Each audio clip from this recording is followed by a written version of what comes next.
c'est ta parole donnée pour moi, donnée pour moi, et moi, et moi, et moi.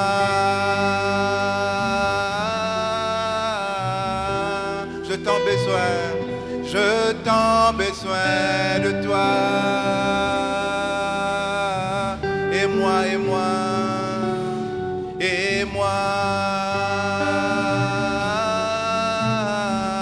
Je suis perdu sans toi. Merci Seigneur. C'est terre que je respire. Alléluia. C'est terre que je respire. C'est ta présence Seigneur. C'est ta présence qui vit en moi, qui vit en moi. Ce pain de chaque jour, ce pain de chaque jour. Merci Seigneur. Ce pain de chaque jour, c'est ta parole Seigneur.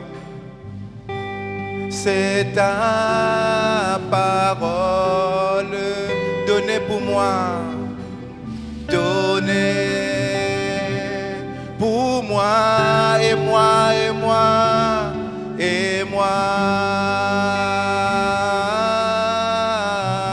Je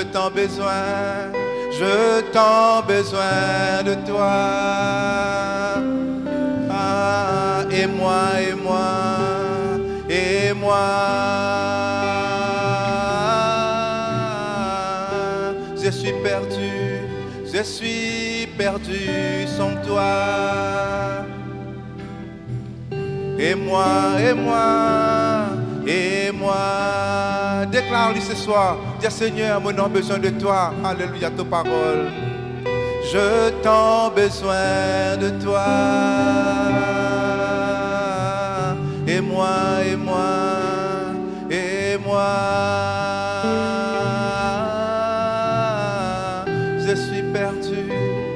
je suis perdu sans toi.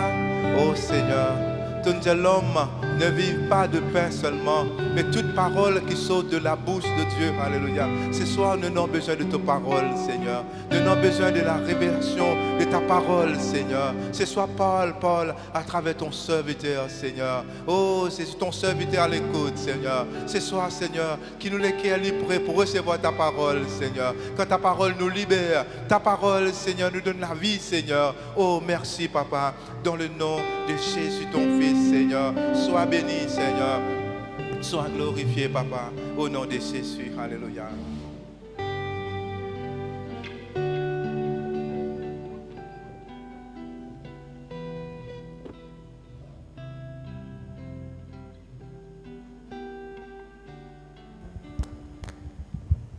Voilà, frères et sœurs en Christ, bonsoir.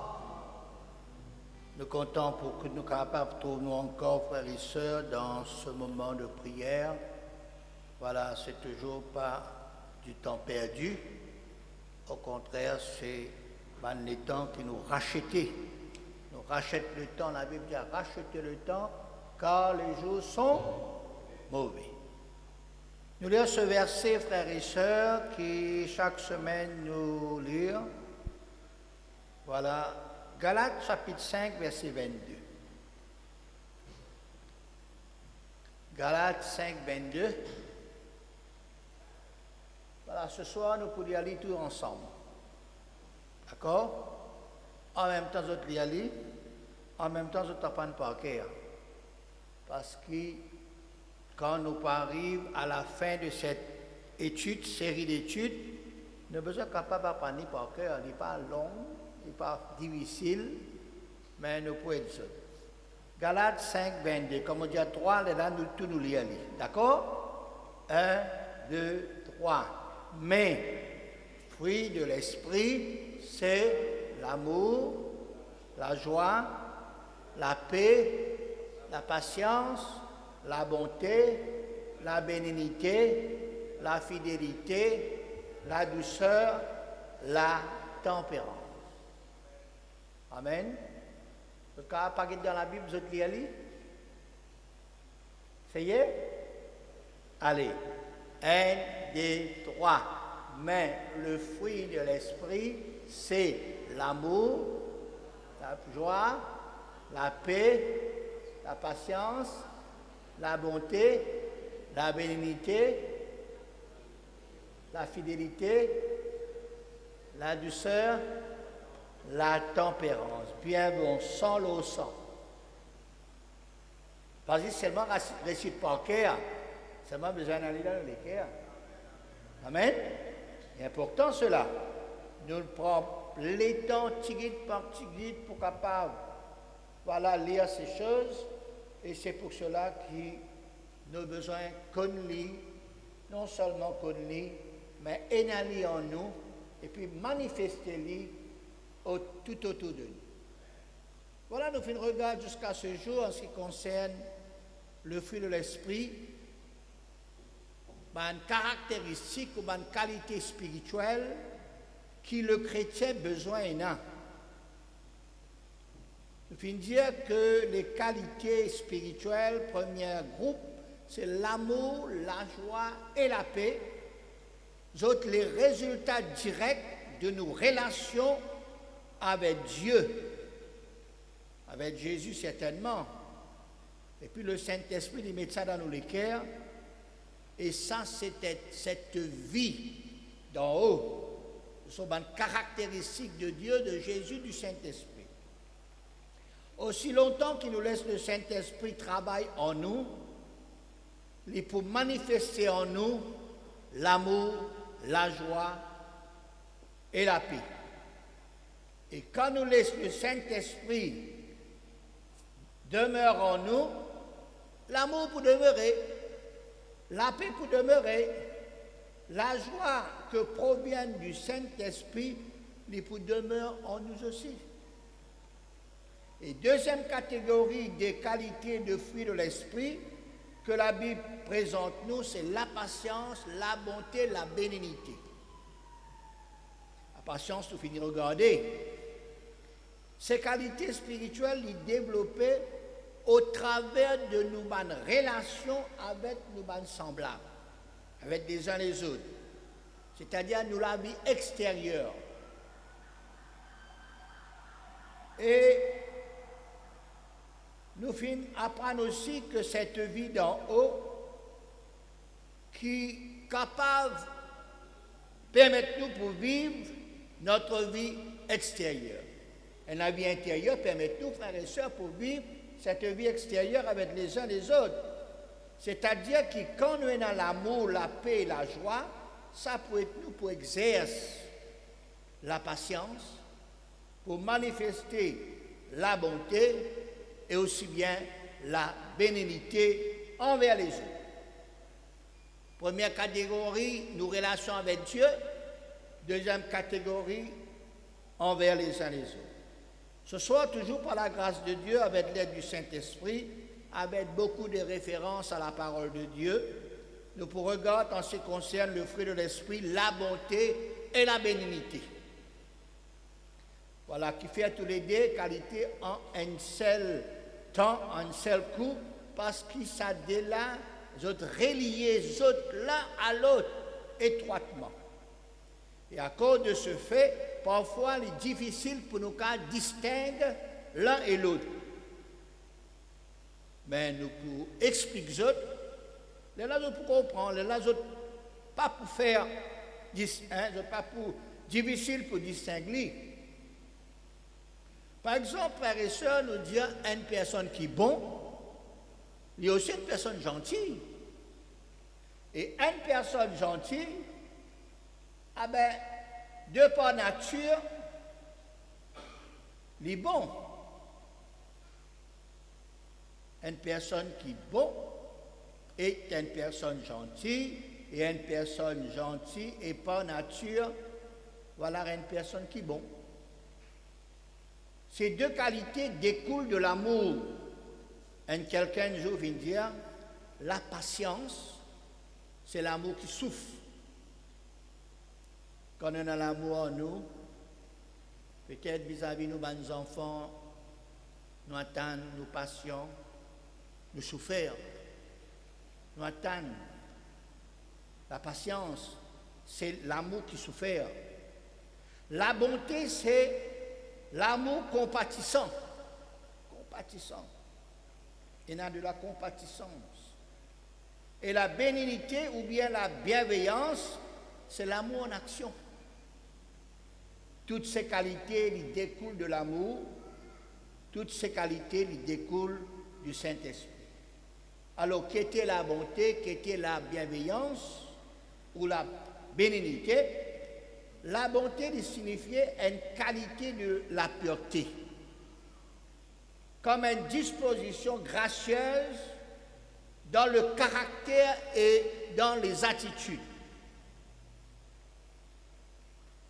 Il renferme la tendresse, la compassion, la douceur, être bon, et a de la bonne volonté, disposition favorable. Nous trouvons beaucoup de versets, frères et sœurs, qui parlent nous de la bonté. Philippiens 4:8, au reste, frères, que tout ce qui est vrai, que tout ce qui est honorable, que tout ce qui est juste, que tout ce qui est pur, que tout ce qui est aimable, que tout ce qui mérite l'approbation, ce qui est vertueux et digne de louange, soit l'objet de vos pensées. Et puis Éphésiens 4:31, Éphésiens 4:31, que toute amertume, toute animosité, toute colère, toute clameur, toute calomnie et toute espèce de méchanceté disparaissent du milieu de vous. Soyez bons les uns envers les autres, compatissants, vous pardonnez réciproquement comme Dieu vous a pardonné en Jésus-Christ. Frères et sœurs, certainement quand nous parlons de la bonté, il vient à notre esprit en ce qui concerne la bonté de Dieu. 1 Pierre 2 et 3, désirez comme des enfants nouveau-nés le lait spirituel et pur, afin que par lui vous croissez pour le salut, si vous avez goûté que le Seigneur est bon. Le Seigneur est bon, frères et sœurs. Il est important, frères et sœurs, nous goûtons la bonté du Seigneur. Hein? L'extraordinaire.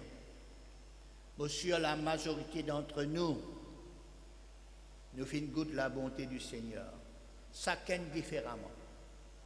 Psaume 34, verset 9 dit « Sentez et voyez combien l'Éternel est bon. » À nous ressentir cela. À nous trouver comment l'Éternel est bon. Psaume 103, verset 13 « Comme un père a compassion de ses enfants, l'Éternel a compassion de ceux qui le craignent. » Craindre veut dire ceux qui respectent lui. Comme un papa, il a compassion pour ses bons enfants. Bon Dieu a compassion pour nous qui respectons lui, pour nous qui sommes ses enfants. Psaume 86, verset 5, « Car tu es bon, Seigneur, tu pardonnes, tu es plein d'amour pour tous ceux qui t'invoquent. » Amen. Dieu lui pardonne, Dieu lui bon, Dieu lui a plein d'amour pour ceux qui prient lui. Un encouragement pour nous prier lui, invoquer lui. Psaume 106, verset 6, « Louez l'Éternel, car il est bon, car sa miséricorde dure à toujours. » Beaucoup de versets tout le long, frères et sœurs, de psaumes, de cantiques, composés, frères, la plupart par David, une personne qui finit d'écrire un chant, il réfère nous à la bonté de Dieu. Et la bonté de Dieu, lui, comme étant la base du pardon, de l'attention qui, bon Dieu, lui prête à nous la prière, et aussi bien il exauce nous, et ses jugements sont miséricordieux. Amen. Luc, verset 6, 35, deuxième partie, car il est bon pour les ingrats et pour les méchants. Soyez donc miséricordieux comme votre Père est miséricordieux.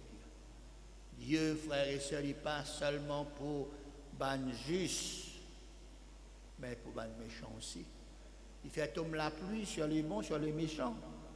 Il fait lève le soleil sur les bons, sur les méchants. Il donne la vie, frères et sœurs, à une créature qu'il a créée.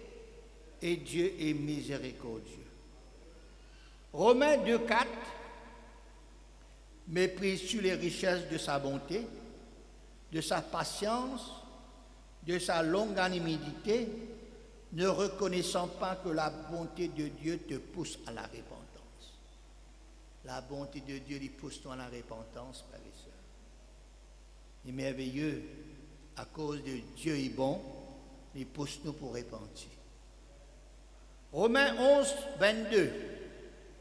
Considère donc la bonté et la sévérité de Dieu. Sévérité envers ceux qui sont tombés et bonté de Dieu envers toi, si tu demeures ferme dans cette bonté, autrement tu seras retranché. Dieu dit qu'à bon, mais Dieu dit sévère aussi. Quelque part, il dit comme ça, Dieu dit riche en bonté, lent à la colère, riche en bonté. Dieu est lent à la colère. Et ce colère n'est pas pareil comme nos colères qui charnel. Ce colère est juste. Ici, il dit comme ça, ah ben Dieu est sévère envers ceux qui sont tombés. Et il exerce la bonté de ceux qui restent fermes, qui demeurent fermes dans cette bonté. Il y a beaucoup et beaucoup de versets qui racontent nous la bonté de Dieu.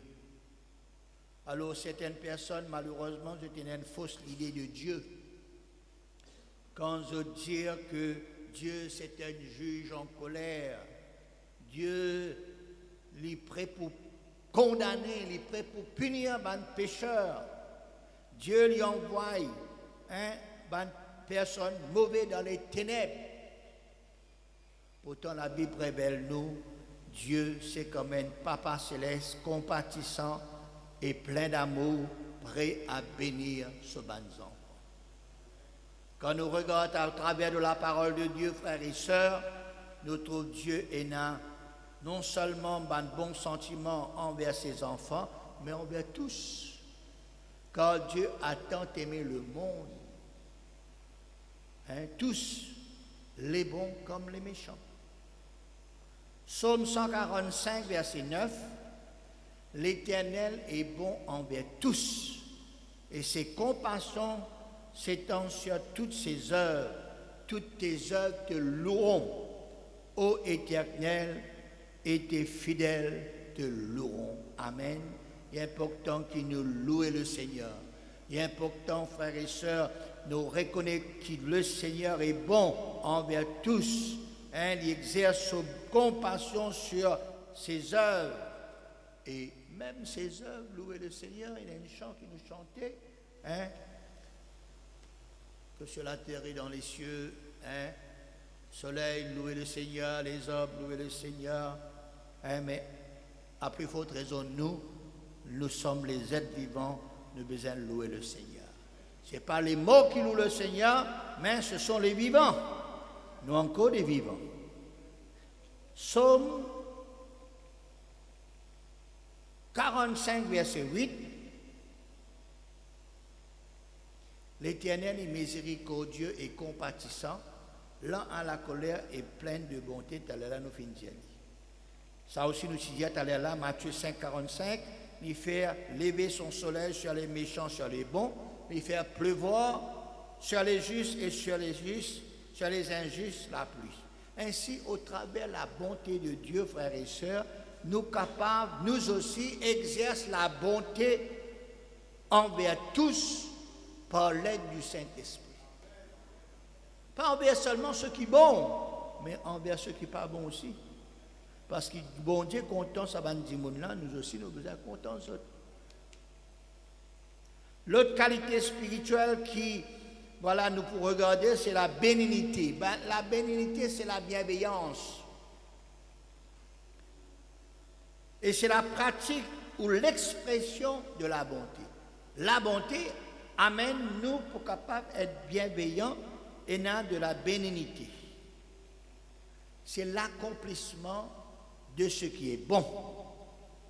2 Thessaloniciens chapitre 1er verset 11, c'est pourquoi nous prions continuellement pour vous afin que notre Dieu vous juge digne de la vocation et qu'il accomplisse par sa puissance tous les desseins bienveillants de sa bonté et d'œuvre de votre foi.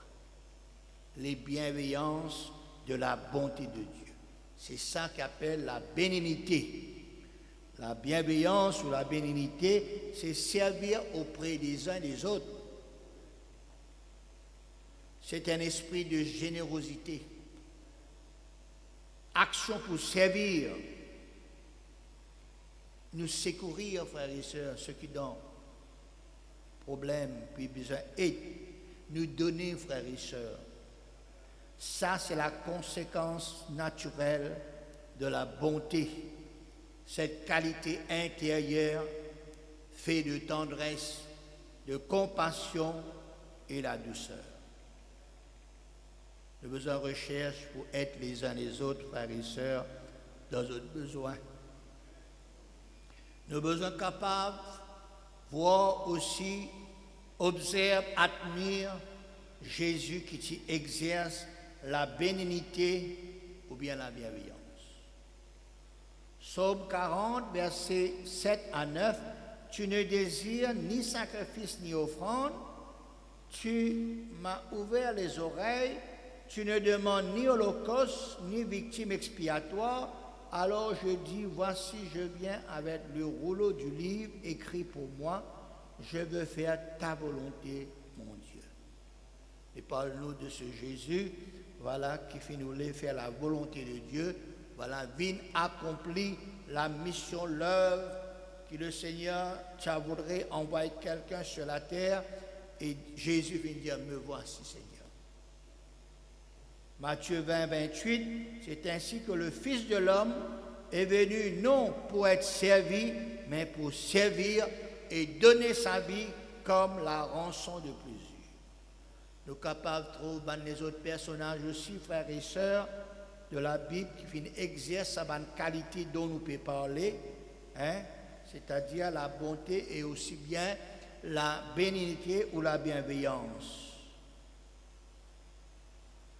Alors, nous citons quelques exemples de ces hommes. David. 2 Samuel 9, 1er, David dit, reste-t-il encore quelqu'un de la maison de Saül pour que je lui fasse du bien à cause de Jonathan.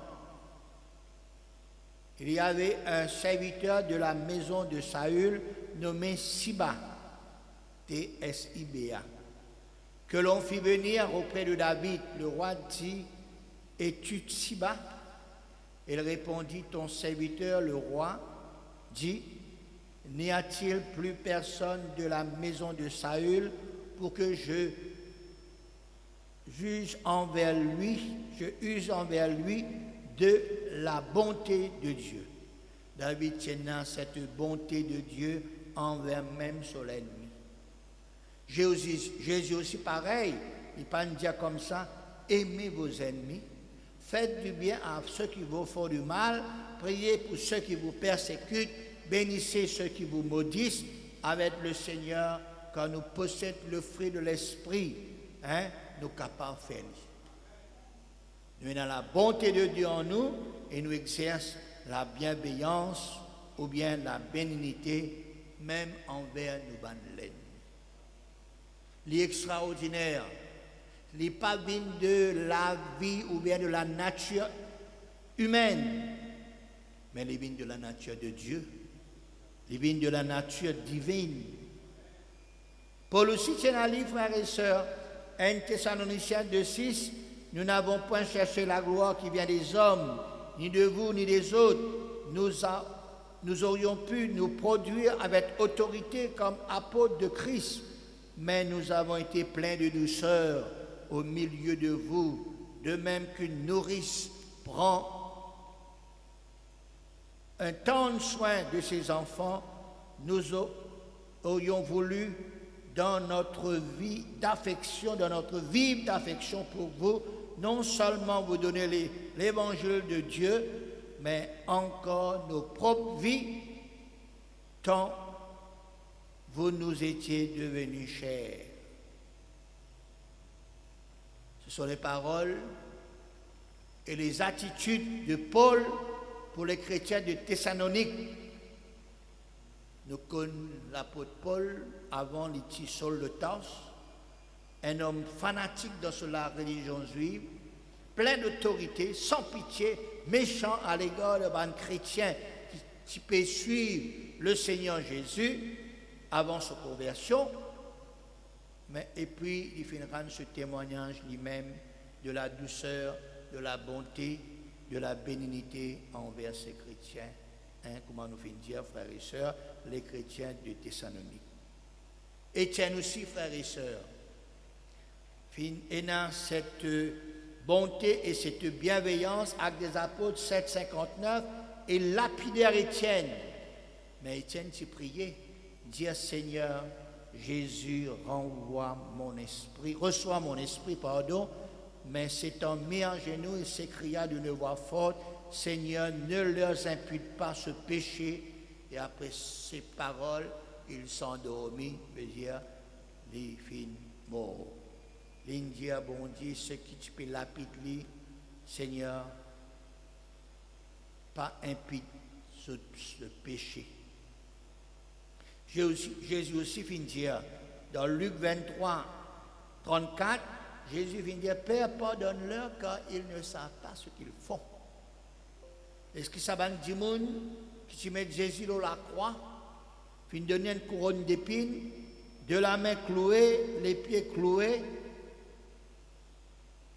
tu perds ce côté, est-ce qu'ils n'ont pas tu connais ce que tu peux faire, ça va dire là? Tu connais. Mais seulement pour Jésus, il pas seulement regarde ce côté que tu connais, un côté, tu connais, un côté, tu connais. Parce que ça va dire qui clouait Jésus, je peux accomplir le plan de Dieu, je peux faire la volonté de Dieu, bien que Jésus mort. Et si tu connais, frères et sœurs, c'était dans le plan parfait de Dieu, je ne pas pour clouer lui, je ne pour donner éloge. Et puis le Seigneur prend lui à mal. Le Seigneur Jésus dit à Père, pardonne-leur parce qu'ils ne savent pas ce qu'ils font. Jésus fit une demande de pardon à Dieu. Et qui est capable de faire sa qualité la prière, là, frères et sœurs, pour dire ces paroles, ceux qui font du mal. Il faut dire un quelqu'un qui a plein de bonté et qui exerce la bénignité, la bienveillance, ces qualités qui découlent de l'amour de Dieu et Dieu lui-même. Et comment nous finissons dire, frères et sœurs, de nos jours, la contraint le mal, la vengeance, la méchanceté, exerçons la bonté. Faire ce qui est bon, faire ce qui est bien. Nous avons en nous ce Dieu de bonté. Nous faisons expérimenter la bonté de Dieu. Nous aussi, frères et sœurs, nous sommes capables d'exercer.